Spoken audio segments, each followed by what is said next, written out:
Different people from our journey. One in particular, John Swerk from Pittsburgh, Pennsylvania, as I recall, is here for a conference of tattoo artists. He ran into us, asked if we thought he should go here. He said he changed his plans, left the conference, turned around to be here. He thanked us for that reminder and that reconnection to his faith. That was an amazing moment. And then when it comes to change, wandering around here the last few days, you see the travel on people's faces, the long journeys, the expensive flights, the $900 Airbnbs because everybody jacked up the price, the hot sun, the tough weather, the colder night last night. In an instant, when that smoke came out, all of that fell away. The burden of the journey, the burden of the travel lifted.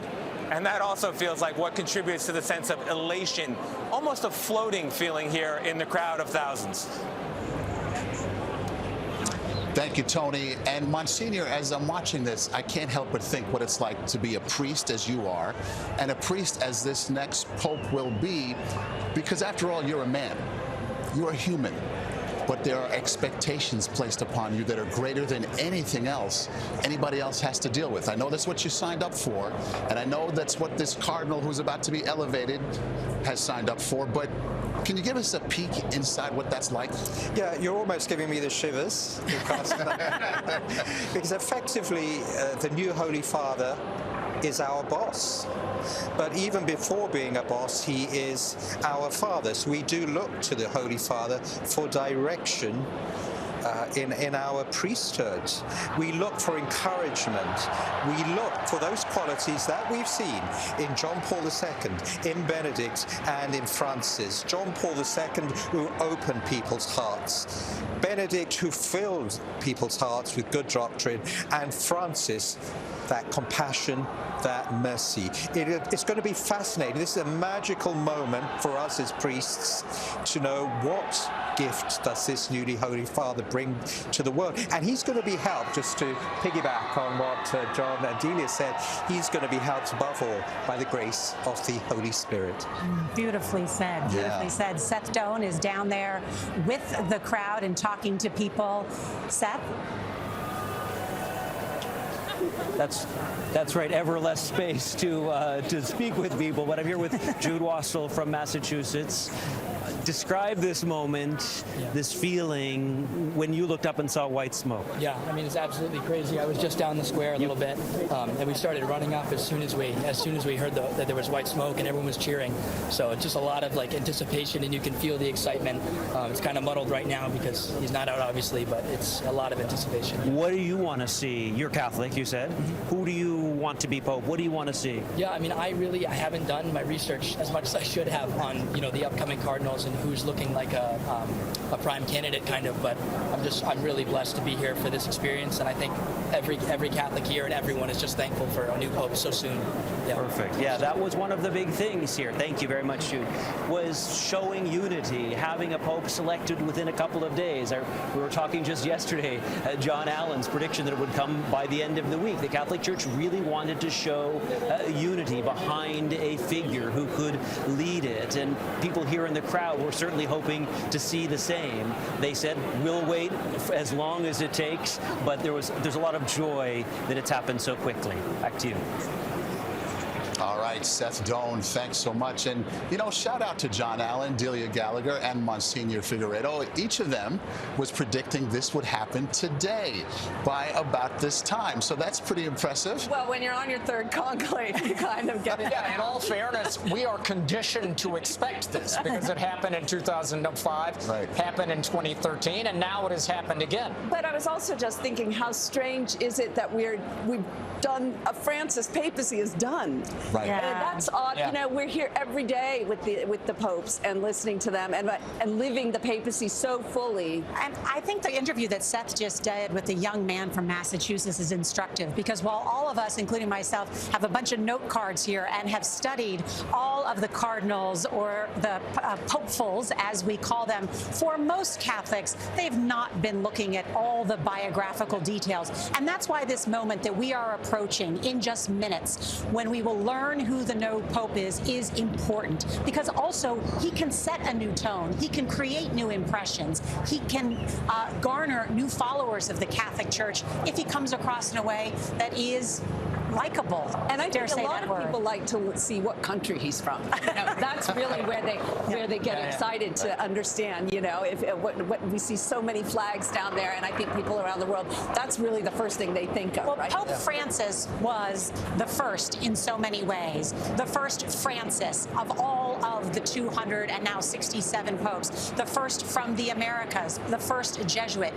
Will this be a groundbreaking Holy Father? Will he be the first from Africa, the first from Asia, or will we return to an Italian Pope? And that is really true. You know, the last Pope who came out, Francis, he was a surprise. He was a surprise. We could be surprised again this evening. But something to go back on, we're pledging allegiance not to the man, whether it's Parolin or Taggart, whoever it is, we're pledging allegiance to the successor of Peter. Yeah. That's why he takes on a new name, by the way, because he changes character. As in baptism, we take on a name, in a religious profession, we take on a new name. He's taking on a new name because he's walking into a new mission as the successor of Peter. It's a whole other level. I think what we were touching on here a second ago is that this is a moment for humanity, for the people. And I'm wondering, Monsignor, as you look at these people's faces, you see them right there. What do you see? What do you see in those faces? I really see joy and hope. That was the title of a document of the Second Vatican Council, Gaudium et Spes. There is great joy that we will have a new Pope. That's really important, by the way, because the papacy is a monarchy, and the Pope is essential for the Church to run, for this Church to run. So that is key, that we have that joy that this Pope has been elected, but also great hope now. Hope of, in this Jubilee year of hope, that this new Holy Father is going to give us direction to go forward. There is a lot of hope among Romans who are running through the streets that they make it here in time. Beginning with that kind of hope. That's right, and Chris Livesay has more on that. Chris? That's right, Nora. Of course, we don't know who the next Pope is going to be, but if locals have anything to say about it, it'll be the hometown hero, Cardinal Zuppi. We will see fireworks go off around the city. That's what they told me when I went to the bar or the cafe that he would go to every morning for his croissant and his coffee. The people playing cards there, we said, we want Don Matteo or Father Matteo. That's what he was known as when he was the parish priest in Santa Maria in Trastevere, a picturesque neighborhood not too far from here. It has been 3 papacies since there's been an Italian Pope. That was after centuries of an Italian monopoly. So for Italians, especially Romans, they're saying enough is enough already. The time has come to have an Italian Pope. Especially, remember, it's not just the Pope of the entire 1.4 billion Catholic Church members, but it's also the Bishop of Rome. So from their perspective, it's time for Don Matteo. Back to you. All right, the Bishop of Rome, Chris Livesay, thank you so much. The camera, as you can see, is trained on the loggia, the balcony where the new Pope will come and address the crowd and address the world. What a moment that is going to be. John, it's been about 45, 46 minutes since the new Pope, since we saw the white smoke. The last time it took about an hour and 15 or so for Francis to come out and speak. What do you think is happening at this moment? Well, the Cardinals will be finishing up their greetings to the next Pope, to the new Pope, as Monsignor said, pledging their loyalty, but in many cases, also just exchanging emotions of the moment and wishing him well, you know, and probably the most fundamental thing is promising to pray for him.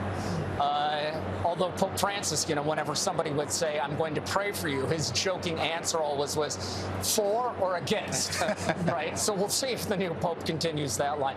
But, you know, Nora, to a point you were making earlier, I was thinking, I don't know that there is any office on the face of the planet where the new occupant enjoys an immediate benefit of the doubt greater than the papacy. You know, when it's election night in America and we finally know who won, half of the country is elated and half the country is crushed. That's not the case here. Everyone in this crowd and all of those 1.4 billion Catholics around the world instantaneously want to like the new pope. They want to fall in love with this man.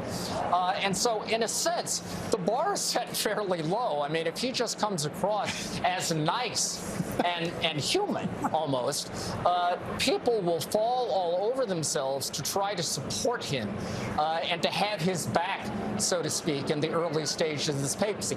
Yes, left-right debates and the contentious issues in the church will come, but the primal Catholic instinct is you want to love your pope.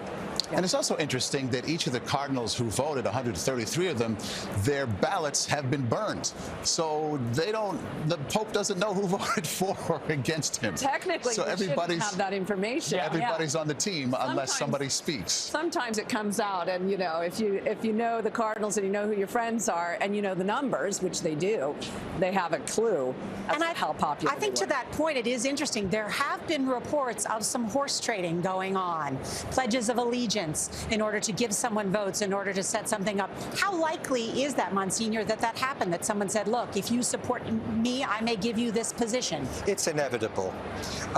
It's inevitable because there is a need to rally behind one candidate. It happened with Pope Benedict. It happened with Pope Francis. And so I really do believe something of that happened today. Certainly, the Pope who's going to come to us, he went forward, but he needed that threshold of 89 votes. That's quite large. Two-thirds. Two-thirds. And certainly one of the other cardinals who was perhaps behind him, the word is perhaps he asked his supporters to give those votes to the Pope, who will come out on that balcony, isn't it wonderful, in just a few minutes' time. John, what do you just think? To fill out what the Monsignor is not saying, because of course he is a man of the cloth, is there have been reports that if the Secretary of State Parolin is the next Pope, that perhaps there was an agreement that was made with Cardinal Tagle of the Philippines. We don't know if that's true, but I am sharing what some of the rumors were surrounding this, if there were such horse trading and an alliance that went on to move this quickly. Are you saying there's politics inside this? And you joke, but there are some people who will be very scandalized to hear that kind of thing because, the traditional Catholic belief is that the conclave unfolds under the guidance of the Holy Spirit. And so some people expect this to be a very pious exercise. But, as the famous medieval Catholic theologian Thomas Aquinas reminded us, grace builds on nature. It doesn't cancel it out. What that means is the fact that there's a spiritual dimension to this process doesn't make it any less human, and therefore doesn't make it any less political. If you're going to get to a two-thirds vote and you're going to do it in 4 ballots, there had to be some kind of sausage grinding going on behind the scenes. Politics, after all, there are people involved, right? This is the world's oldest democratic exercise, and where there is democracy, my friend, there are politics.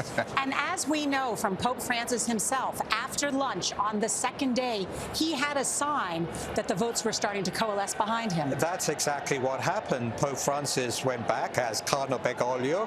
There was a table, lunchtime, with 1 seat left on it.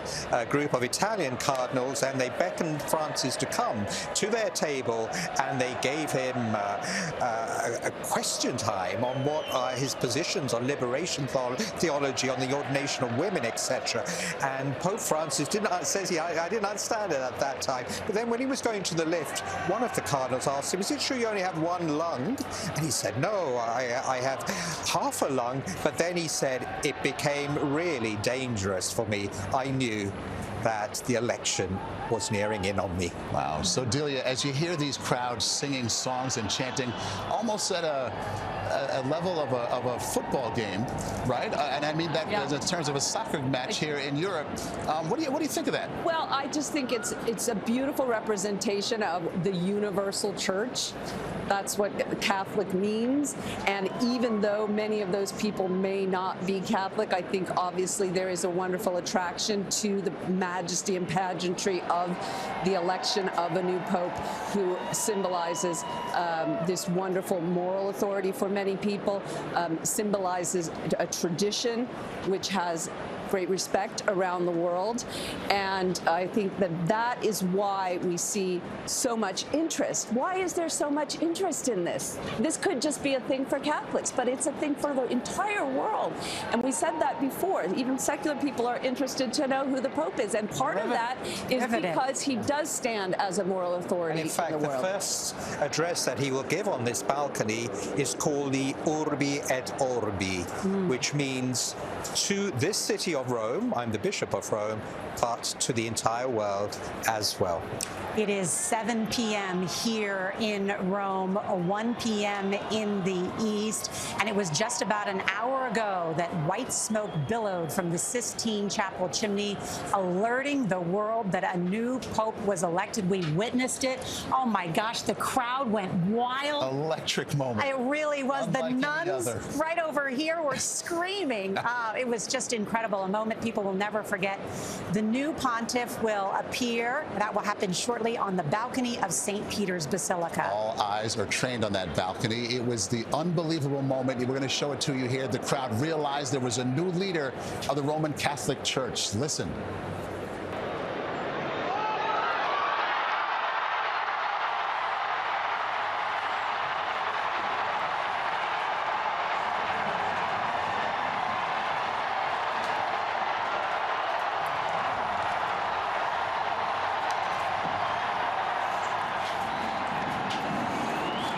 You never forget that moment there. Let's go now to CBS Morning's co-host, Tony DeCopel. He is in St. Peter's Square. Tony?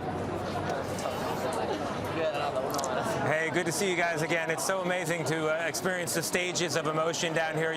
They had that moment as the smoke came out, which you just played. People had their phones out, of course. They're recording it because they want to share it with folks back home. Then there's the attempt. You see people trying to send the videos and the text. The cell service is so bad it's not going through. So they reach the old-fashioned method. They make a phone call. I've been looking around, and it's phone call after phone call after phone call. I've been yelling out, "Who are you calling? Who are you calling?" It's very often, Mom. You'll never guess where I am. You'll be so happy to know. They call their wives. They call their children.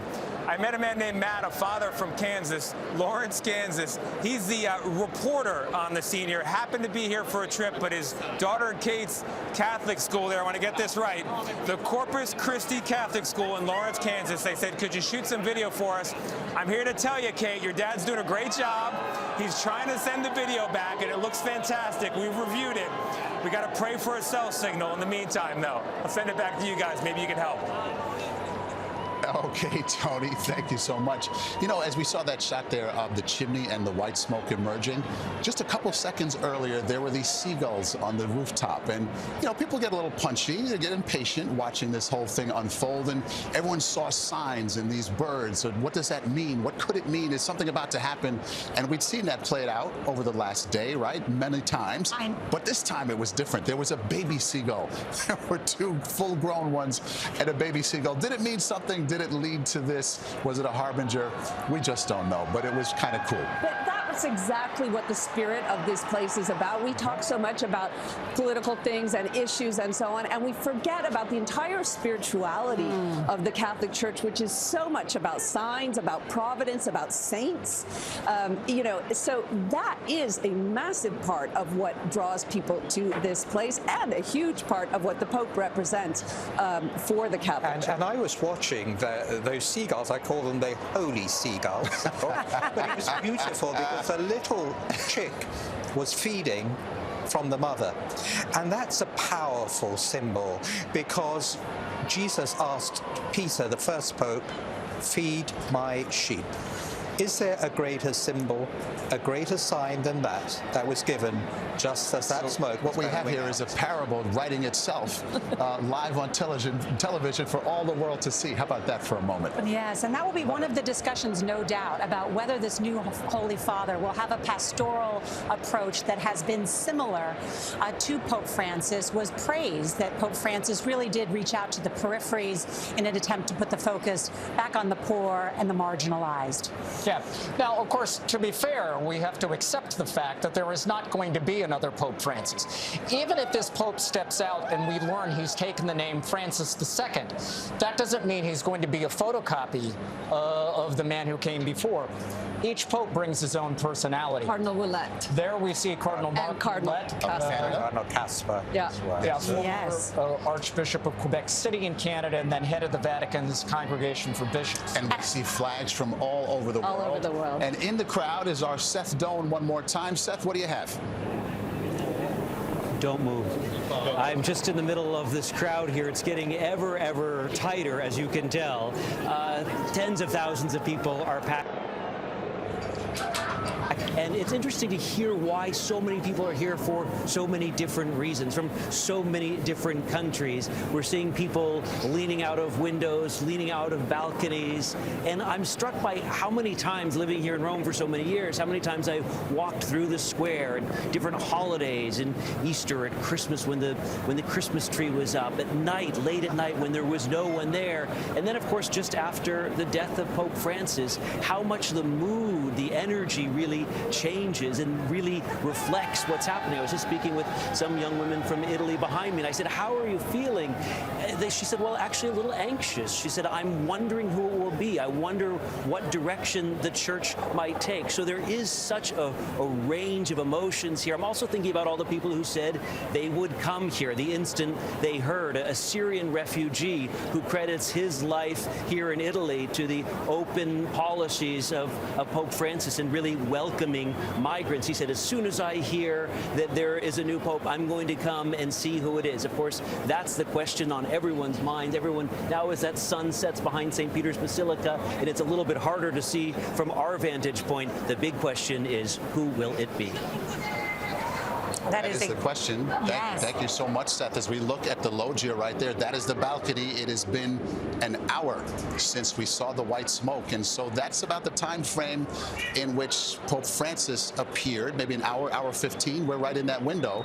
So it could happen at any moment here. We are ready and standing by, and so is the crowd. You can hear them. Maurice, it was exactly at this time, in fact, 7:07, that Pope Francis came out on that balcony. Wow, just incredible. And we saw just a glimpse. Sister Raffaele, and I think it's important to note who she is, one of the highest ranking women at the Vatican. And that really is something that Francis did. We should not really forget. He named women to top positions here at the Vatican. And often when asked, why did you name women? He would say they do things much better. Yes. He said that in his final week before he died. When he went to that prison to wash the feet of the prisoners, he talked about the role and the importance of women. Chris Livesay has followed this Pope as our Rome-based correspondent so closely. Chris? That's right, Nora. You know, when you look into the sea of people waving flags from all corners of the world, it's a reflection not just of the universal church, but of the papacy of Francis. He was really the Pope of the peripheries, and he didn't just go to far-flung places. He made new cardinals when he went there. So that periphery could now make its way into St. Peter's. We might see an even more diverse pope than we've seen in a very long time. Remember, John Paul II, with his papacy, kind of blew open that Italian monopoly that had reigned for centuries. And then with Pope Francis, he blew open that European monopoly that had been there even longer. And now there's really an openness, the sense that the next pope could come from places like Africa or Asia, both continents that had very strong popefuls or candidates, contenders for the papacy. As we all watch that balcony, there's a real tapestry of personalities and nationalities that could come out and be our next pope. Okay, Chris, thank you. And as we watch these images, I'm thinking of some of the pilgrims I've met over the past few days. We had a woman we talked with named Liz from Houston. She was supposed to be here at 7 a.m. yesterday, landed instead at 7 a.m. today, had to spend 12 hours on the ground in Newark because of plane issues. She fought through it, spent a night in a hotel, and made it here, and was so excited. She was here in time to see the black smoke, and she was so just popping with excitement as if she had just had an espresso. And so I only hope she's down there right now. I just want to speak to her, give her a hug, quite frankly, because she was so into this moment and how much it means to her. And just extrapolate that out. This is tens of thousands of people feeling basically the same way right now. Yeah, absolutely right. I mean, that experience, you multiply it by 1,000 times, by 10,000 times, and in a virtual sense, by millions of times all around the world. That's what the world is feeling right now. Again, to the point that we've all been making since the beginning, the papacy is an absolutely unique institution on the global stage that is invested with the hopes and dreams and also the fears and the anxieties, not just of the Catholic Church, but in a sense of the whole world. And to a lot of people, the world may seem to be on fire with wars, in the Middle East and in Pakistan and India and, Ukraine and parts of Africa and on and on and on. And there's a need for hope, right? What does the Pope have to say to the people to make them feel better?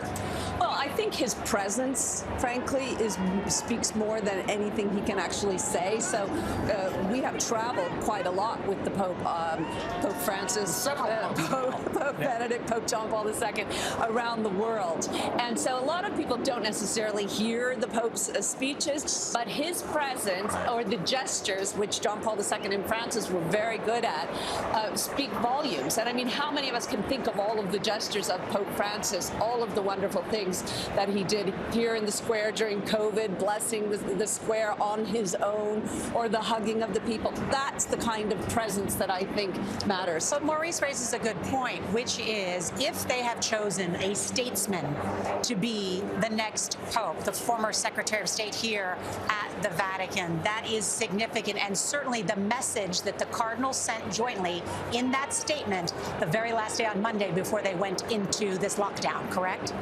Yeah, absolutely. But I think the fact that, for instance, should it be Cardinal Parolin, and of course we don't know that. Yes. And I want to put an exclamation point on that because we have to leave open the possibility of surprise. But should it be Cardinal Parolin? Sure. Here we go. There we go. Now we know. I'm going to have the Monsignor explain what we're going to hear right now. A new pontiff about to be announced. We are going to see Cardinal Momberti, a French cardinal, come out and say to us, I announce to you, can you tell who great news, good news, Habemus Papam.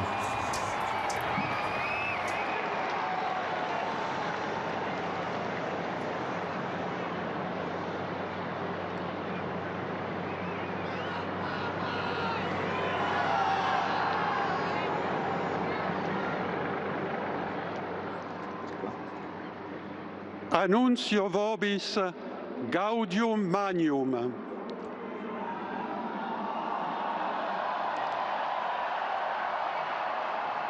Habemus Papam.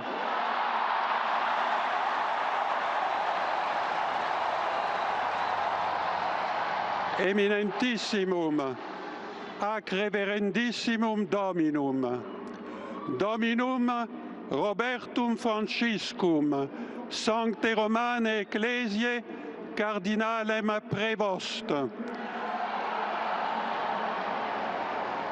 qui sibi nomen imposuit Leonem XIV.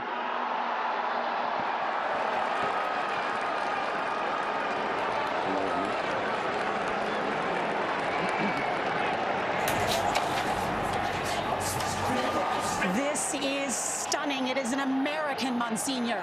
Again, a great surprise. An American, the prefect of the Congregation of Bishops, who born in Chicago, an Augustinian from a religious order, but moved to Peru as a missionary, and an amazing surprise for the church and the world. A moderate.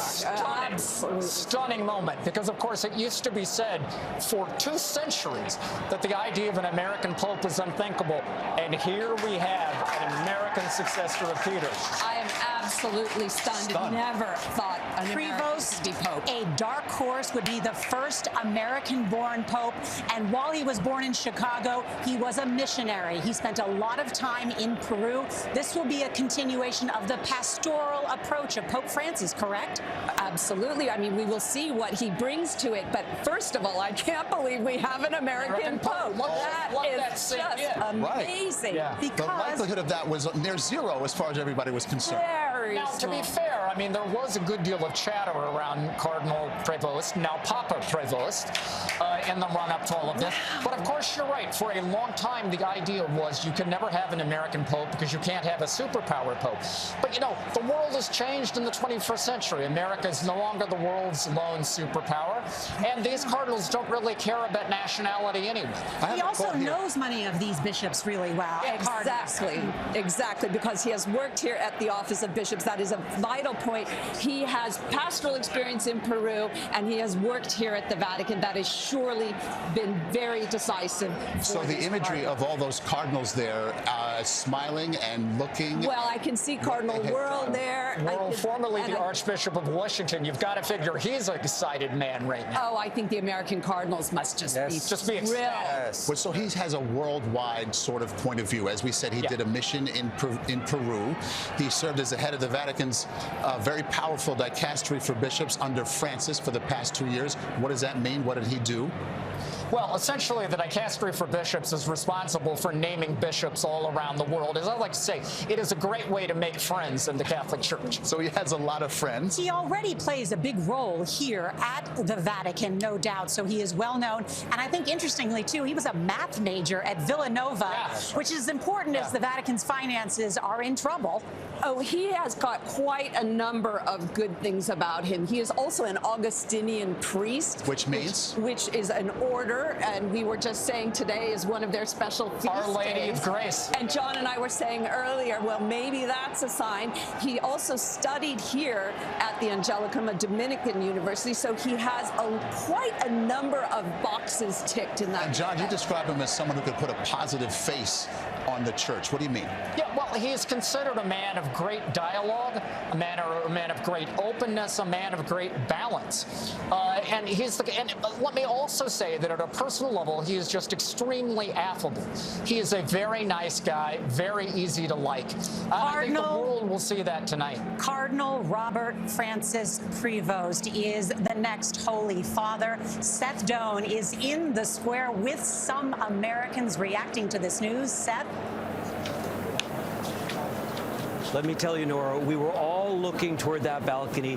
The crowd, it's like everyone raised 2 feet as we were starting to hear. And then when we heard the name, people looked around and said, an American Pope, an American Pope. And I looked out of my corner of my eye and saw these 3 Americans saying, is it an American Pope? What are you thinking?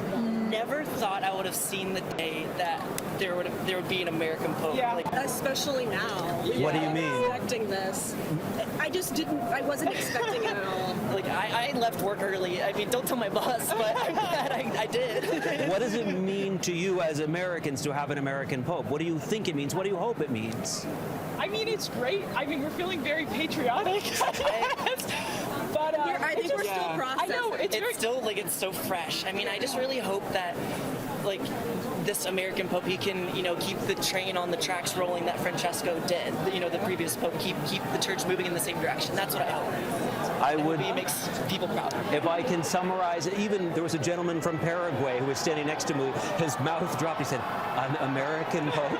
That is the feeling here. Surprise, shock, excitement, hope. The mix of emotions continues as their space decreases. The emotions increase. Back to you. It's a tribute to Leo. Oh, man. Seth, thank you so much. Pope Leo the 14th. That is the name. Is it the 14th or is it just Leo? It is the 14th. It is Leo the 14th. Let that sink in. What does that mean? It's a wonderful name. The Pope Leo the 13th, and a new Pope always builds on a Pope whose name he takes. Do we have 13th was a great reformer at the turn of the 20th century, he issued a very major encyclical, Rerum Novarum, on social justice. So what I think we are seeing here is a Pope who is continuing in the footsteps of Pope Francis, at the same time an American who can bring some order to the Church's finances here, and a very affable, good man. Let's go down to Tony DeCopel, who is in the square. Tony? Nora, I am an American, Chicago-born. It's a famous line in American literature, a Saul Bellow novel. It could now apparently be the beginning of a memoir for the next pope. That news that an American-born pope will soon appear on that balcony has spread through this crowd with a mix of bewilderment, excitement, shock, joy. It has been a marvel to see. The phones were out, of course, in our modern age, to take in the moment of the announcement, this great joy we have a pope. Immediately afterward, the heads were down as people Googled the name. Who is this person? Where did he come from? American, or is there something else? And of course, there is something else. I would characterize the condition of the crowd here at the moment as still processing, as I send it back to you. Yes. All right, Tony, thank you so much. As we let this sink in, that Pope Leo XIV, an American, Robert Prevost, Cardinal originally from Chicago, is now the Holy Father. The last thing we were expecting. United States, really? And it's actually happened. So to try to absorb that, let's bring in our panel here. John, what do we think we're going to expect from Leo XIV, the American? Well, first of all, I have to say I am still dealing with a personal degree of shock here, because I've been covering the Vatican for almost 30 years, but I can tell you this is an absolute first. The new Pope has eaten dinner in my house. My wife and I actually had him to dinner a few months ago. It was a delightful evening, but I can tell you it's taken on a whole new luster now. Right? Does that make you holier or less so? I think it makes me lucky. Yeah.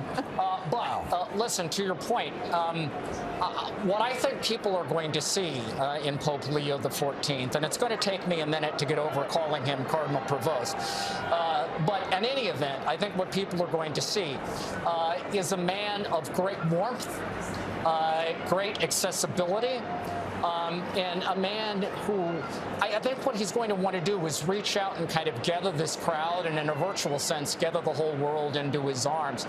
And as I said, at a personal level, what I can tell you is that you'll never meet a nicer guy. Wow. Now, let us be clear. There will be debates, and there will be question marks about this Pope. For instance, some advocates on behalf of survivors of clerical sexual abuse have raised questions about aspects of Cardinal Prevost's record, both when he was the superior of the Augustinians and also when he was in Peru. That's going to have to be unpacked in the days to come. And there will be other question marks that present themselves. But all that said, my prediction is that when we see the new Pope step out on the balcony here in a few moments, most people are going to like what they see. What about him personally? What's he like? Look, well, now you're about to find out. Oh, my gosh.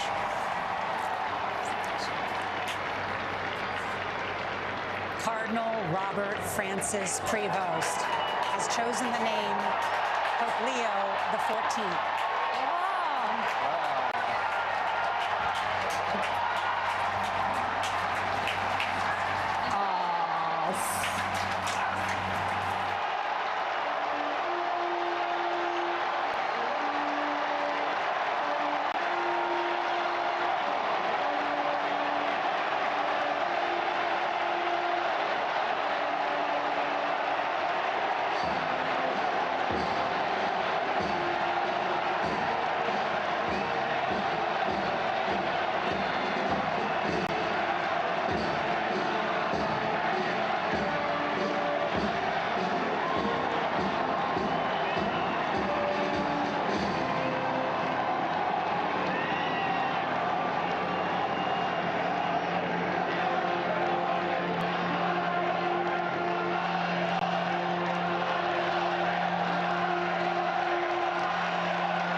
La pace sia con tutti voi.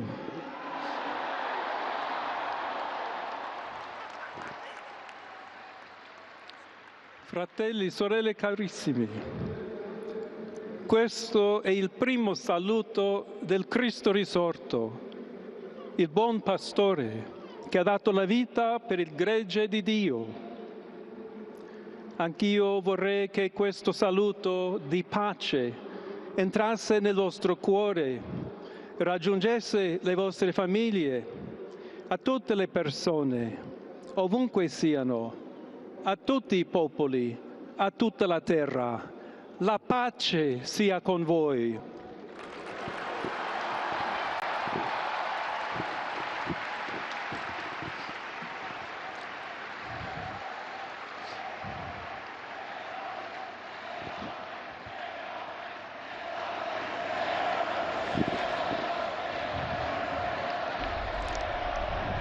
We're just hearing the first words of Pope Leo XIV.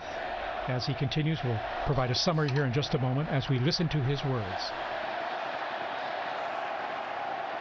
Questa è la pace di Cristo risorto, una pace disarmata e una pace disarmante, umile e perseverante. Proviene da Dio, It comes from Dio God. che ci ama a tutti, God who loves all of us incondizionalmente. without any limits and conditions. Ancora conserviamo nei nostri orecchi And quella voce debole ma sempre we still have coraggiosa the sound di in our Papa ears of that, Francesco, the weak voice of che Pope benediva Francis, Roma. who was blessing Rome here. We have that fresh in our minds and our hearts. Il Papa che benediva Roma dava la sua benedizione al mondo intero, quella mattina del giorno di On that Pasqua. morning, on that day of Easter Sunday, Consentitemi di dar seguito a quella stessa allow me benedizione. to continue Dio that ci same vuole blessing. bene, Dio vi ama tutti God loves everyone. e il male non prevarrà. Evil will not Siamo prevail. tutti nelle mani We di are all Dio. in the hands of God. Pertanto, senza paura, So without fear, uniti, united, mano nella mano con Dio hand in e hand, tra di noi, with God and among ourselves, andiamo avanti. we go forward. Siamo discepoli di Cristo. We are disciples of Christ. Cristo ci precede. Christ goes before us. Il mondo ha bisogno della sua luce. The world needs his light.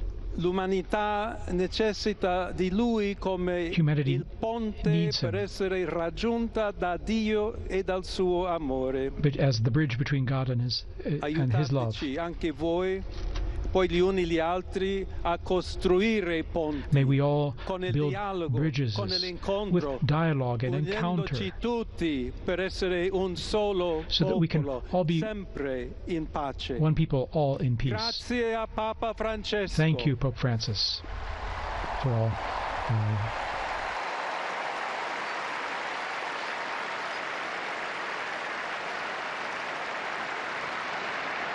Voglio ringraziare anche tutti i confratelli I'd like cardinali to also che thank my hanno brother cardinals scelto me who chose per essere me to successore di be the Pietro, successor of di Peter camminare insieme a voi and to come Chiesa walk along unita, with you, cercando sempre la pace, la giustizia, searching all together for cercando peace and sempre justice, lavorare come uomini and working e donne together, fedeli a Gesù men and women Cristo, faithful to senza Christ, paura, without fear, per proclamare to il Vangelo, proclaim the per gospel, essere missionari. to be missionaries.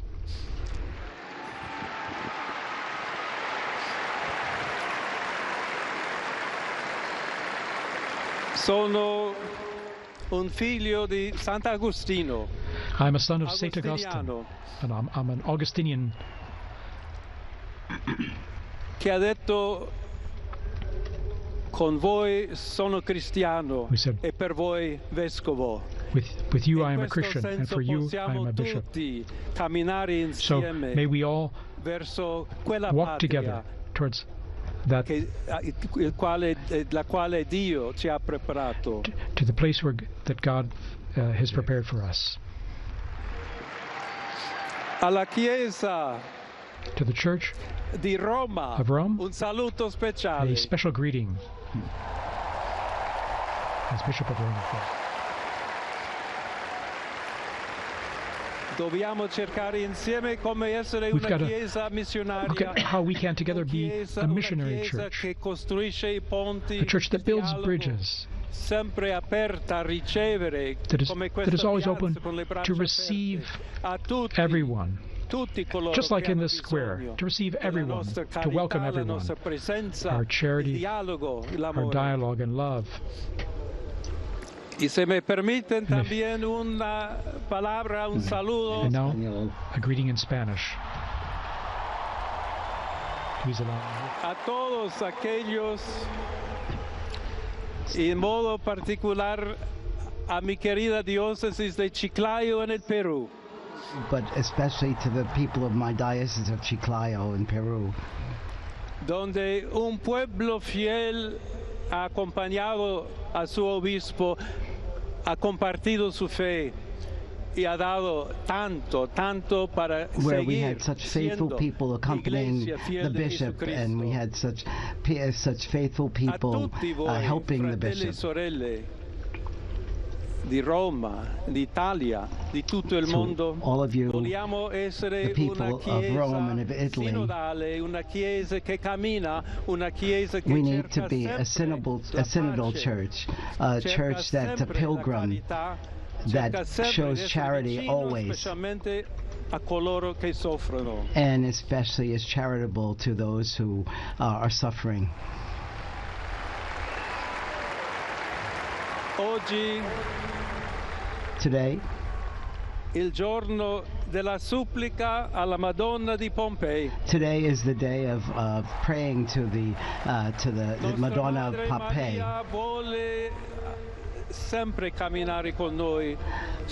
Our Blessed Mother Mary always wants to be close to us. She always wants to intercede for us through her love. So let us pray together for this new mission, for all of the church, for peace in the world, that she will help us give us a special grace, our Mother. Ave Maria, piena di grazia. Hail Mary, full of grace, the Lord is with you. You are blessed among women, and blessed is the fruit of your womb, Jesus. Holy Mary, Mother of God, pray for us sinners, now and at the hour of our death. Amen.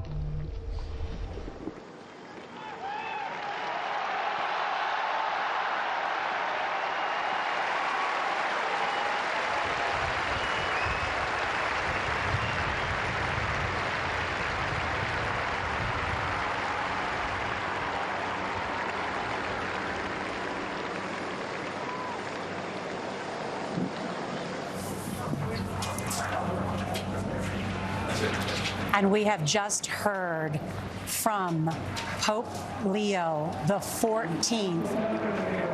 And there's more. A tutti I fedeli presenti and the Holy e a Father, Pope quelli che Leo, ricevono la sua benedizione a mezzo della radio, della televisione e delle altre tecnologie through di new technology, online, everywhere. concede l'indulgenza plenaria nella forma stabilita dalla Chiesa.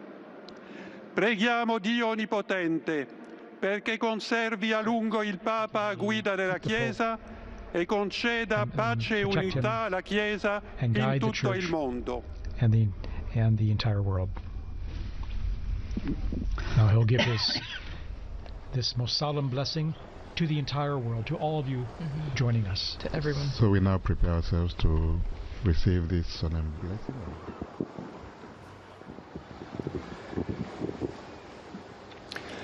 Sancti Apostoli Petrus et Paulus, de quorum potestate auctoritate confidimus. So Ipsi intercedat pro nobis ad Dominum. the holy apostles Peter Amen. and Paul. Precibus et meritis Beate Mariae semper Virginis. And we also Beati pray Michaelis to the Blessed Mary, Beati Ioannis Baptiste, et to Sanctorum Apostolorum Saint Petri et John- Pauli et Omnium Sanctorum. Misereatur vestri omnipotens Deus, et dimissis omnibus peccatis vestris, perducat vos Iesus Christus ad vitam aeternam. Indulgentiam, absolutionem et remissionem omnium peccatorum vestrorum, spatium vere et fructuose penitentiae, cor semper penitens, et emendationem vitae, gratiam et consolationem Sancti Spiritus, et finalem perseverantiam in bonis operibus tribuat vobis omnipotens et misericors Dominus. Amen. Et benedictio Dei omnipotentis, Patris et Filii et Spiritus Sancti descendat super vos et maniat semper.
This is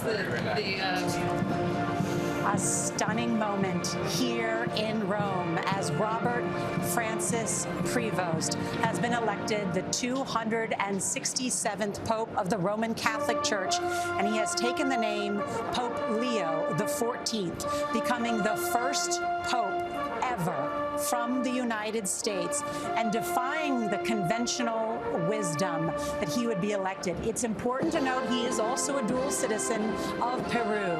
This is a missionary. This is a parish priest. This is a teacher who speaks 5 languages and also happens to read Latin and German. But this will be seen as a continuation of Pope Francis. Right, Monsignor Figueiredo? The Holy Spirit always gives us the Pope that we need at this particular moment of time. And what we've just heard from Pope Leo XIV, just grasp that, the first American Pope in history, are the words of peace, of building bridges, dialogue, going out to those who are suffering, a church that is missionary. It also struck me that he mentioned Pope Francis several times. We are certainly going to see continuity from this North American Pope who lived also in South America. An amazing. It most certainly feels that way. A moment for humanity, a moment for the Catholic Church, a moment for everybody assembled here. The new Pope thrilling the crowd, showing off his language skills as he disappears there inside the balcony, using Italian, Spanish, Latin, very fluently, very easily, very comfortably. He said a lot of things. He said, may we build bridges. He said, thank you to Pope Francis a number of times. He talked about working together towards the path that God has prepared for us to revive everyone, to receive everyone, to welcome everyone, rather. Evil will not prevail ago, he spoke words that sounded very much like they came from Pope Francis. I think this is certainly the case. He's obviously got to carry on with all that was good about Pope Francis's papacy. If we remember the cardinal speaking before the election that they wanted maybe some unity, some stability, those were words that we heard. This might be the man that they thought could bring both the Francis pastoral aspect, but probably the American-style order, stability, and so on to the Vatican and to the papacy in general. I seem to gather that that is what he might represent for the cardinals. That he had the pastoral experience in Peru, but he seems to be somebody also who has worked here at the Congregation for Bishops at the Vatican, probably is able to take things by the cuff and deal with them. And even the way he was dressed in some ways harkened back to a somewhat more conventional look for the Pope, not just the simple white papal cassock, but also the other regalia. But you know what I was struck by? And you know, Nora, before we heard from Pope Leo, you had asked me what's he like. I mean, I think you just saw the man I know standing on that balcony. For one thing, that was an incredibly articulate, thoughtful, and relatively, by the standards of these things, lengthy papal reflection, which he only had a few fleeting moments to pound out before he stepped out onto that balcony. I mean, you have to give him props for being able to put something like that together in the emotion, the flush of emotion of the moment. And I think that's also an insight into the kind of man Pope Leo XIV is. A man of great heart, but also great intellect. And I think we're going to see that play out in the days, months, and years to come. We should note he is 69 years old, born in Chicago, Illinois, but spent a great deal of his time in Peru as a missionary, as a parish priest. And as Maurice mentioned in his remarks, he said, God loves everyone, a God who loves all of us. That also was a nod to Francis, whose famous phrase, todos, todos, todos. The church is for everyone. Again, this outreach that is, they are so insistent on making sure everyone knows. Pope Leo XIV, who, by the way, lived right next door to us at the Augustinianum, so we can expect him to come and pick up his luggage, perhaps this evening or tomorrow, seemed to me extremely serene. And he mentioned his own diocese, which is a very poor missionary diocese in Peru. I think that's very, very touching that we're going to see a pope very much in the footsteps of Pope Francis. So interesting. You know, so much depends. When we first see a pope, we have ideas, and then we see as the papacy goes on, how does it change him as well, the office. But certainly from a first impression, it does seem that he has this kind of sensibility and sensitivity. We saw it almost tearing up, right? And yet we know he must also be somebody who is able to handle councils and finances and so on, because he also holds that position here at the Vatican. So the wonderful pastoral comment and remembering his village in Peru, but obviously the cardinals see in him somebody who can also be a very strong leader. And I think particularly you mentioned the financial problem. Let us not be naive. The Vatican is facing a very serious financial crisis, particularly an unfunded pension liability problem. And I think the election of American, there is something deep in the Vatican's DNA. When money is an issue, look to America. I'm reminded of the fact that in 1922, when they had to elect a new pope after the death of Benedict XV, the Vatican was basically broke. They had no way to pay for that conclave. So the Camerlengos sent an emergency message to the papal ambassador of the States saying, tell the bishops to open their wallets, which they did was how they financed that conclave, and something of the same instinct may be going on here. And as Monsignor Figueiredo was talking about with us, some of the wealthiest Catholics in the world are from where? From the United States. In fact, I was with a group just this past week, the Papal Foundation, who are handing Pope Leo XIV $16 million this week. Whoa, and that is significant. I just want to, there's so much to talk about what this means, but I do want to get a sense of that crowd, too, that has been spending hours in the hot sun in order to get a sense of who the Cardinals elected today. So Tony DeCopel of CBS Mornings is down in the square. Tony? Hey, Nora. Well, the crowd is starting to clear out now, but there's a moment from when the Pope appeared, the new Pope appeared on the loggia, the balcony there, that's going to linger with me for a long time. Like the eyes of the world, my eyes were faced to him towards St. Peter's Basilica, but at a certain point, for some reason, I'm not sure, I turned away and I looked instead at the crowd itself, and you have what seems like all of humanity. I have to pause for a second because a crowd just walked by chanting USA, USA. I'll get to that in a moment. First, the humanity. Turning to my left, people down the avenue as far as the eyes could see. And some are in prayer, their eyes closed, their head down. Others are looking skyward to the heavens. But each and every one I saw had a look of serenity on their face, and that's really what this is all about. Now, about the men chanting USA, USA. The Americans in the crowd found me. There's another chant. And we looked at each other and said, an American Pope? An American Pope? And then other people that were not American were doubtful. They were, are you sure? Are you sure? And then when Pope Leo from the stage said, hello to my people in Peru, major points. Suddenly, he's not the American Pope. He's the South American Pope. So there's two answers to the question of where he's from. If you're American, you'll say, he's from Chicago. If you're not from America, you'll say, he's from Peru.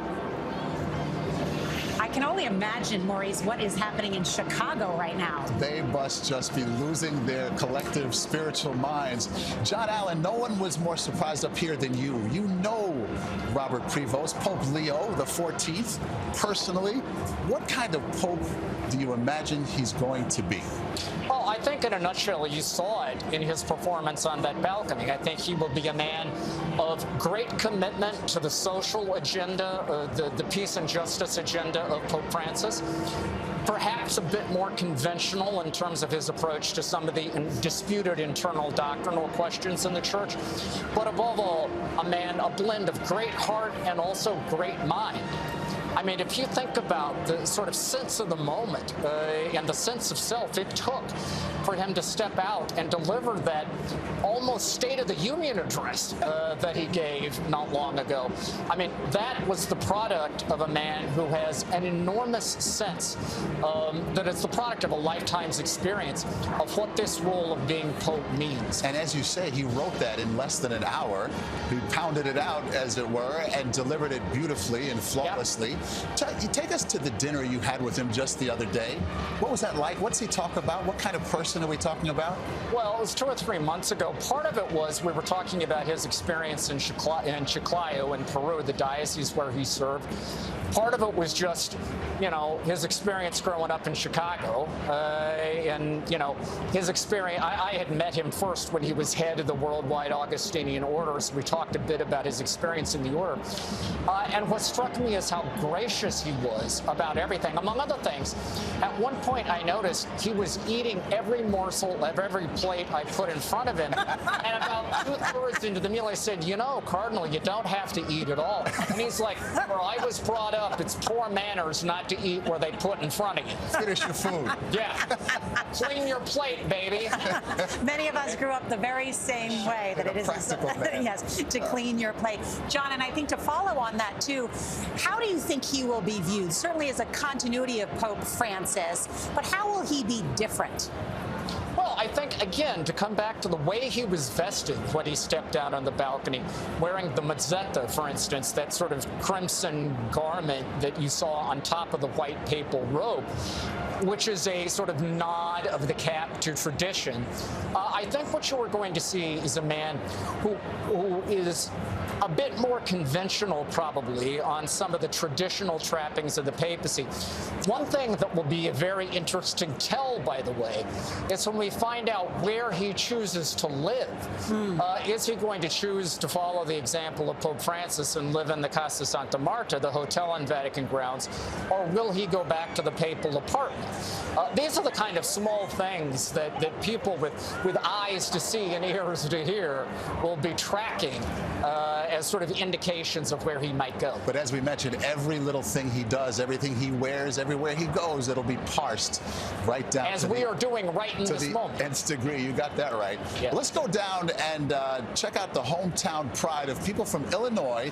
They're with Seth Doan right now. They are in the square, and what are they doing in this moment, Seth? That's right, Maurice. I met John and Jill Bowling this morning. They're from Illinois, and we were talking about what brought them here. They said, well, when we heard that there was a conclave, we had to buy a ticket and come to Rome. So you scheduled this trip from America specifically for this. And I said, oh, it must be, you're Catholic. And they said, no, we're not Catholic. And that's what got us talking. Why did this have an American Pope from Illinois?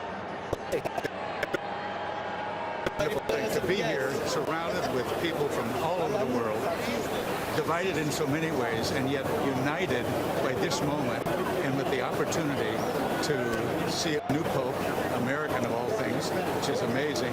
But I think the fact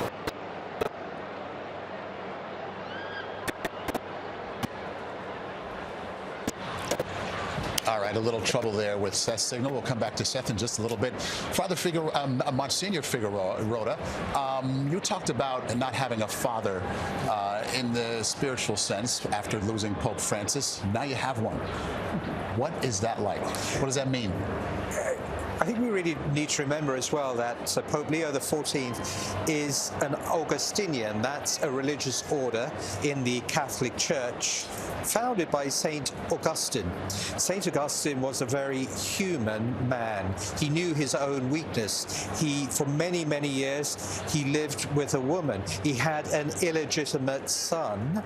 That is the order that Pope Leo XIV joined as a young man. So we're going to see a very human father, one who knows our weaknesses and loves us. Who will have mercy.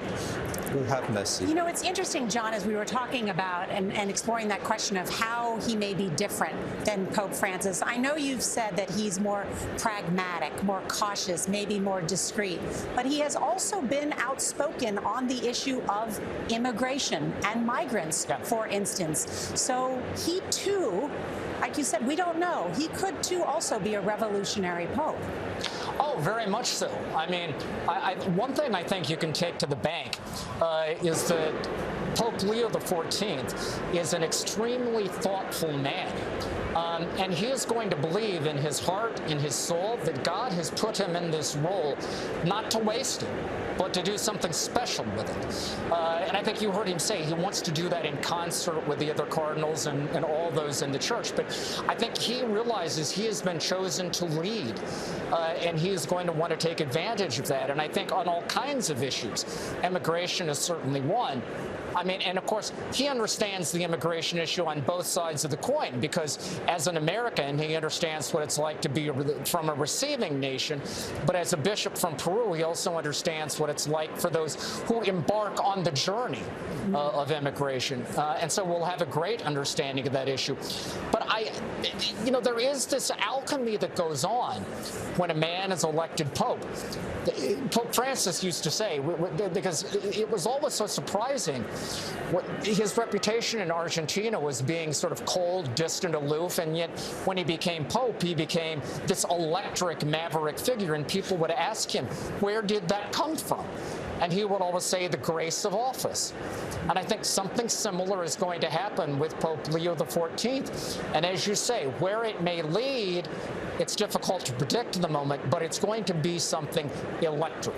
Are you able to characterize his worldview over the past few decades, where he stands on issues, how he approaches the issues of the moment? Well, the one thing I would say is that he is not an ideologue. He is like whatever the opposite of an ideologue is, that's him. He has an extremely pragmatic and open approach to issues. I don't think you will find him consistently coming down, either consistently on the left or the right of issues. I think he will strive for balance. And I think there are going to be times where he's going to frustrate conservatives, and there will be other moments when he frustrates liberals. which is probably the dictionary definition of hitting it down the middle. What is remarkable, too, about this choice, an American, the first, who holds dual citizenship in Peru as well, is that he was just named cardinal by Pope Francis in 2023. Yeah, you wouldn't think that would make him, therefore, a papabile so quickly. So it seems to me also the American factor is very interesting here because common wisdom has always been no, an American is too black and white, an American doesn't have that nuance that we have here in the Italian Vatican in order to be part of the Curia even and to understand how these things work. But it was precisely probably that is helpful to him in organization, in all of the characteristics that Italians tend to think of as an American, very organized, very black and white and yes and no. And then at the same time, the Peru connection, which would give him just that South American flair. In many ways, I think we're going to say this was the perfect choice. We have a pope who has lived in South America, knows the United States of America, and has a missionary heart. He said it himself in his opening address, has a great theological background. Yeah, I think this is the Pope that we need at this time. Yeah, he mentioned he wants the church to be charitable to those who are suffering. Yes. He hit that theme a number of times. And he knows it firsthand. He's a missionary. He moved from Chicago to a poor diocese in Peru. He knows his people. He knows their needs. He himself, he quoted St. Augustine, which I thought was very interesting. He said, "With you I am a Christian, for you I am a bishop." In other words, I am one of you. Yeah. We have talked about that he speaks 5 languages, and as we've seen the Holy Father travel around the world, Pope Francis was prolific in his travel. I guess we should note the languages that he speaks. In addition to English, he speaks Spanish, which we heard him speak today, Italian, we heard him speak that, French, Portuguese, and then as I mentioned, he can read Latin and German. How important is that when you go and travel around the world? It's extremely important. I think what is interesting is that John Paul, of course, was the great revolutionary. Now, Paul VI was the first pope to travel outside of Europe, outside of Italy. But John Paul II, of course, put papal travel on the map, right? 104 trips to 129 different countries. He traveled 2.5 times the distance between the Earth and the Moon during the course of his almost 27-year papacy. Incredible. And at the time, people thought maybe that was a unique charism of John Paul II. And both Pope Benedict and Pope Francis came into office saying, I'm not really sure I'm going to travel as much as John Paul did. And they both ended up taking trips at the same exact annual clip as John Paul, because what they discovered is that travel is an absolutely indispensable tool for a pope to make himself present to the people. When a pope chooses to go someplace, it means the world to that place. And it makes the pope present to a particular place, a particular people, in a way that coming through TV or social media or some other mediated fashion just cannot accomplish. He has used social media himself, too, so he can appeal to younger people. Right? They probably won't use social media for the next pope choosing him, and they'll continue with the white smoke and the black smoke, which is just an amazing concept. But back to the conventional wisdom, John, that you don't concentrate power in the United States by electing a pope from the United States. And here we are, the 267th pope is from the United States, the most powerful nation on earth. They bucked that. No one saw that coming. Well, first of all, the geopolitical logic is a little bit different than it used to be. I mean, this isn't the post-war world anymore in which America is the lone superpower. There are other great powers on the world stage. But I think more than that, if we analyze the trajectory of recent papacies, right? John Paul II broke forever the Italian monopoly on the papacy. Francis forever broke the European monopoly on the papacy and created a new environment in which the Pope could come from anywhere. I don't think these cardinals cared about the passport that a candidate held. They cared about the qualities he would bring into the office, and I think they looked at Robert Francis Prevost and said, that's our Pope. A whole new day. They obviously did it very behold. quickly as well. You know, that it was so quick, the voting, that we thought it was probably Paroline because of he seemed to be the candidate that everybody knew. So clearly there was a lot of consensus on Prevost, it seems. Yeah, it seems to me that certainly the South American Cardinals rallied around him, including the North American Cardinals. That was huge for him, and it is a surprising but amazing moment too. It really is. We should note it is 8 p.m. here in Rome, 2 p.m. in the East, and papal history has been made. The first American is now the leader of the Catholic Church. Cardinal Robert Francis Prevost is now known as Pope Leo XIV. Just about 2 hours ago, the electric moment seen around the world, the white smoke from the Sistine Chapel chimney telling us a new pope had been elected. Here is that exciting moment.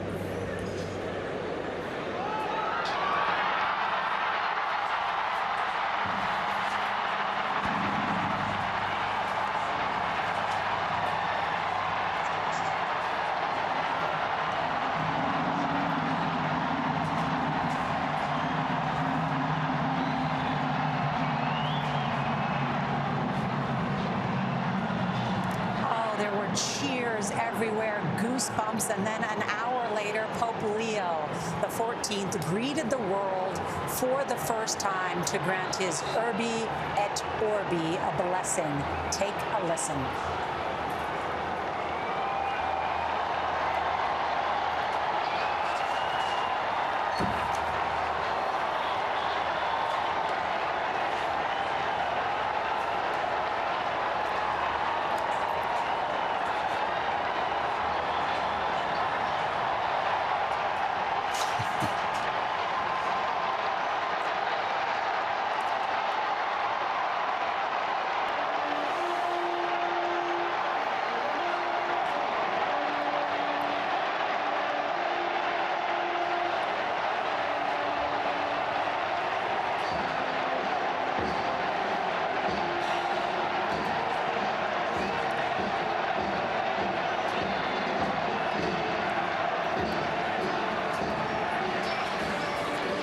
Spine-tingling moments, impossible not to feel something in that moment. We'll never forget this. Never forget it. And I think as John Allen, who is here with us, in his first appearance there, he hit it out of the park, speaking in first Italian as the new Bishop of Rome, and then in Spanish. He speaks many other languages, but his message, I think, has great resonance. Right, John? Oh, absolutely. I mean, if you think about what he was able to pack into that address, I mean, there was a great homage to Pope Francis that ran through it, but also a great nod to his Augustinian roots. And, you know, as we've been talking about him and his background, we haven't really hit much on the fact that he was twice a leader of his own Augustinian order. He was the superior in Peru, and then he was the superior of the worldwide Augustinian order. So his background as a missionary isn't just South America, it's really the whole world, because the Augustinian order is present straight across the planet. And so he has this sensibility. When he talks about God's love is for everyone, this is a man who in his own life experience has embraced that universality. You know, I don't think when Pope Leo XIV, and I'm sorry, I'm still having a hard time getting to calling him Prevost. When Pope Leo XIV, I don't think when he looks at someone, he sees nationality. I don't think he sees the things that divide. I think he sees the common humanity. And I think that's what we heard in his address tonight. I think that's what we'll see from him as Pope. And Monsignor, you have a new Holy Father. You've had a little bit to let it sink in. Absolutely. It's a moment that is mind-shattering, really, for us, simply because I truly believe, as John was saying, this is a pope with a shepherd's heart. He's a pastor. And I really believe the Cardinal saw that. He's a man who lived with the people. You know, Pope Francis always used to speak about staying with the smell of the sheep. And it wouldn't surprise me if we see Pope Leo XIV walk over this evening to the Augustinian house next to us to greet his brothers, whom he lived with. This pastoral approach, as you are mentioning, and I think him as a missionary, right? A parish priest, a teacher, all of those things that we've been talking about, his qualifications, no doubt. And certainly, but one thing that people are talking about and starting to talk about, because this is an unconventional choice, the American, as we were all very surprised. He was on our list of the popefuls. We've done the research, but it is an unconventional choice. But one of the things that is coming up in the discussion is certainly the Vatican's financial problems. How much do you think that was a factor? I mean, it was in the huge Wall Street Journal investigation just yesterday about this. How much, Delia, do you think this was a factor? Well, I think it was. I think it was because as head of an order, even, he would have had to have had some experience with financial dealings. And even if he doesn't personally have it, I think they might have looked to an American to be the presence, to make the tough decisions and to be on top of the issue. Because the problem with the Vatican finances is you have to kind of pull in all the threads and really keep the books straight. And so I think that that was a large part of why they went towards an American. And then, of course, the fact that he has the Peruvian pastoral experience, the combination is just perfect for those kind of issues. As long as we're talking about tough issues here, we can't ignore the church sex abuse situation. And you say there's some tangential, at least, contact with that on the part of the new pope?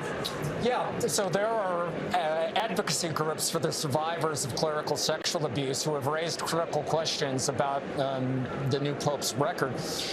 One involves a case from Chicago when he was the provincial superior in Chicago of a priest who had been accused of abuse and was placed under supervision in an Augustinian residence, which was actually located near a school. Now, this was before the U.S. bishops had standards saying that was inappropriate, but nevertheless, that's being looked at. And then there's other cases that date from the time he was the bishop of Chiclayo in Peru, cases that predate him, but he inherited them. And there have been critical questions raised about how he responded to them. Now, it should be said that those who know the new pope well have defended his record both in Chicago and in Peru vigorously. And I am sure that this is a conversation we are going to have in the days to come. I will bet you, however, that this is an issue where Pope Leo XIV is going to want to move quickly and aggressively because he understands two things. One, he understands there's been criticism of his record and he's going to need to put that to rest. And number two, especially as an American, he feels in his bones the way that this issue has been a cancer eating away at the Catholic Church for 25 years now. And he's going to feel a special obligation to be on top of it. Right, and anecdotally, I know of many Catholics who no longer donate or tithe money, because most Catholics will give 10% on Sunday in the collection basket. They no longer tithe to the Catholic Church because of this very issue. So it has become one people feel that the Church has not dealt with adequately. One other big issue is the issue of women in the Church. It is something I spoke with Pope Francis about a year ago, asking him, of course, he has allowed the Church, the Synod, to study that issue about women as deacons. Just yesterday, I was in St. Peter's Square, and Sister Rose from San Diego, who now lives here, approached me. She's been a nun for 60 years, and it's on my Instagram page, and she said to me she wanted Cardinal Prevost because she believes he could advance the cause of women in terms of power positions. So I'm curious what we know about that. Do you see any change coming? Pope Francis was clear to me he does not see women as deacons or priests. Well, the power question is what is the definition of that? So there are women in positions of authority, we would say, here at the Vatican, whether they are nuns or lay women. But the real question at the heart of the women's issue is, can they be ordained? So can they be ordained deacons and then eventually priests? Because there are certain offices at the Vatican which can only be held by a priest bishop. So that's a question which may not move forward under Prevost. I don't know. Certainly Francis has been allowing the study of the question of women deacons, but he hasn't really moved forward on that either.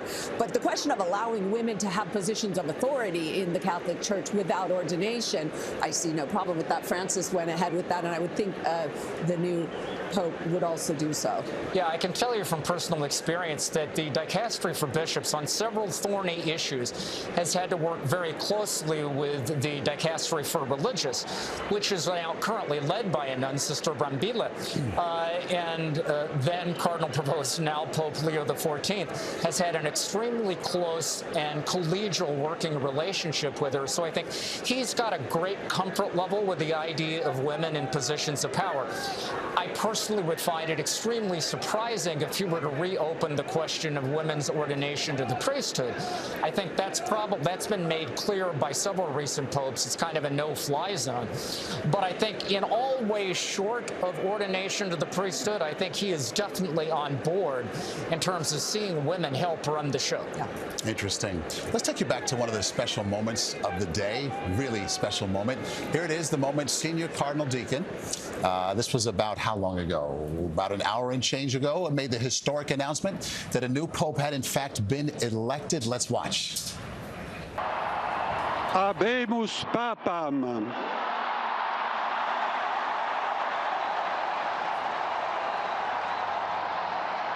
Eminentissimum, ac reverendissimum Dominum, Dominum Robertum Franciscum, Sancte Romane Ecclesiae, Cardinalem Prevost.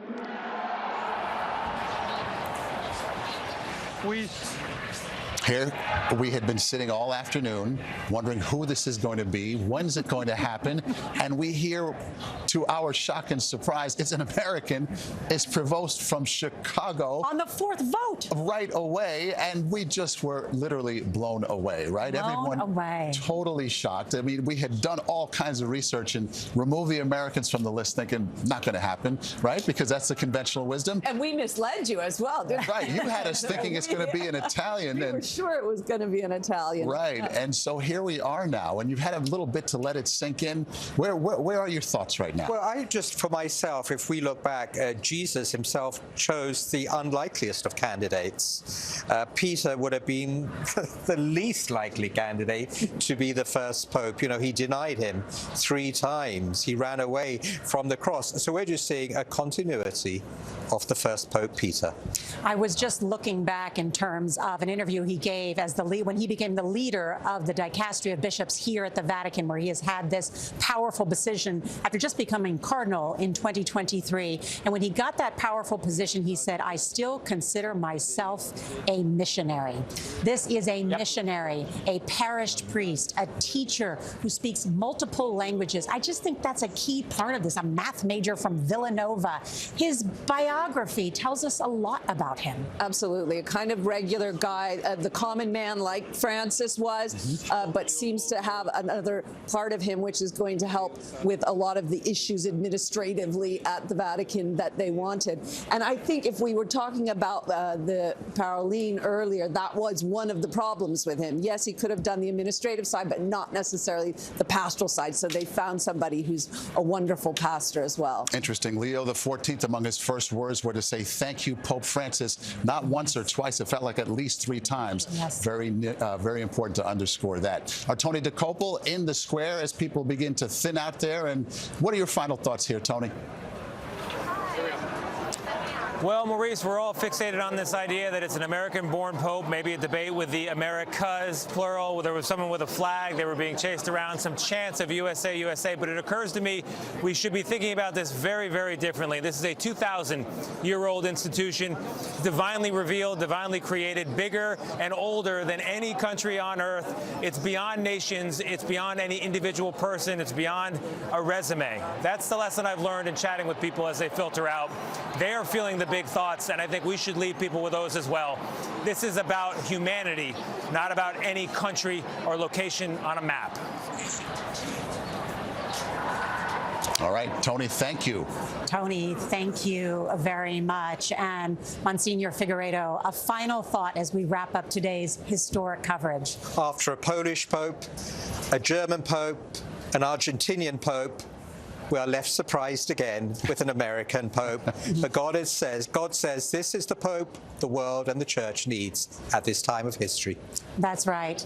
An incredible moment here, and thank you all for joining us to witness the tens of thousands that ran to the square for this very moment after hearing the bells ring across Rome. The nuns who were here with us at the convent who cried out in excitement and then sang hallelujah after they saw Robert Francis Prevost come out on St. Peter's Basilica on the loggia to say the church is for everyone. So as the sun sets here in Rome, a new chapter for the Roman Catholic Church. The 267th Pope is Pope Leo XIV, born in Chicago. Wow, but has spent so much time. I mean, just to That's say the last thing we expected today, right? I know. And then he spent so much time, as we've talked about, is a missionary in Peru.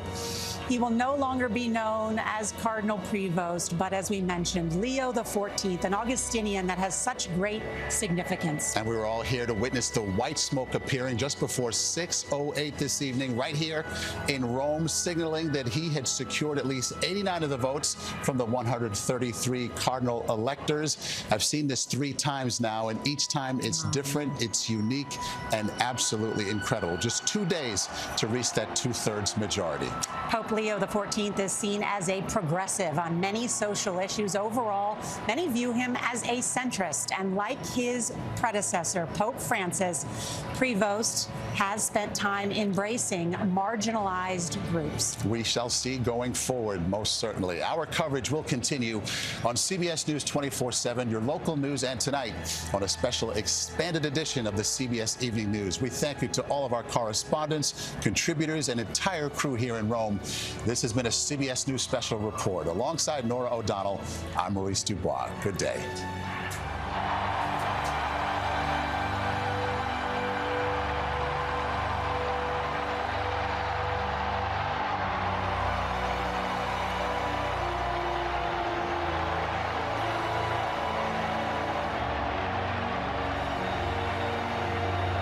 Time to think about your father. Suddenly, I see police cars. They were all over the place. And with their guns drawn, and the kids are freaked out. My wife got scared. This new homeowner was expecting a white glove furniture delivery, but ended up face down on the cement. Get down on your knees. Now lay flat. Don't make any sudden movement. She said, "Do you have a gun on you?" I was shocked. How a delivery dispute led to a tense encounter with local police. It was horrible. It was horrible.